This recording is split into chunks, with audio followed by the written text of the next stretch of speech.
ரீகா ஸ்வேலன். நான் 6th ஸ்டாண்டர்ட்லேருந்து 12th standard வரைக்கும் Sri Ahobilamath oriental higher secondary school west மாம்பலத்தில் படித்தேன். நான் இந்த டீம் எவரெஸ்ட் அப்படின்ற ஸ்காலர்ஷிப் பற்றி லாஸ்ட் ஒரு 3-4 இயர்ஸாகவே கேள்விப்பட்டுருக்கேன். ஏன்னா நான் இங்கே கம்ப்யூட்டருக்கு ஒரு கிளாஸ் போவேன். அங்கே ஒரு சார் இருக்காரு, ஆனந்த் சார் அப்படின்ட்டு. ஸோ அவர் வந்து நிறைய ஸ்காலர்ஷிப்க்கு அப்ளை பண்ணுறதையும் நான் பார்த்துருக்கேன். ஸோ அவர் வந்து நான் கிளாஸ் உட்காந்துருக்கப்ப நிறைய ஸ்டூடெண்ட்ஸ் வந்து இந்த டீம் எவரெஸ்ட் அப்படின்ற ஸ்காலர்ஷிப் அப்ளை பண்ணுறதை நான் நிறைய தடவை பார்த்துருக்கேன். சார் என்கிட்ட அப்பப்போ சொல்லிட்டே இருப்பாரு, 12th நல்ல மார்க் எடுத்தால் வந்து டீம் எவரெஸ்ட் ஸ்காலர்ஷிப்ல வந்து செலக்ட் ஆகலாம். அவங்க வந்து both financially and skill development ரெண்டுத்துலையுமே வந்து ஹெல்ப் பண்ணுவாங்க. ஸோ வந்து நல்லா மார்க் எடு அப்போலேருந்தே மோட்டிவேட் பண்ணிட்டு இருந்தாரு.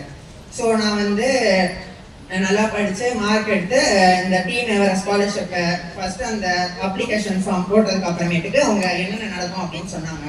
ஸ்கில் டெவலப்மெண்ட் அப்புறம் ஃபினான்ஷியல் சப்போர்ட் எல்லாமே நடக்கும் அப்படின்னு சொன்னாங்க. பட் எனக்கு அதில் வந்து அந்த அளவுக்கு பெருசாக தெரியல. ஏன்னா வந்து ஸ்கில் டெவலப்மெண்ட் வந்து எப்படி வந்து ஃபுல்லாக பண்ண முடியும் அப்படின்னு ஒரு சின்ன டவுட் இருந்துச்சு.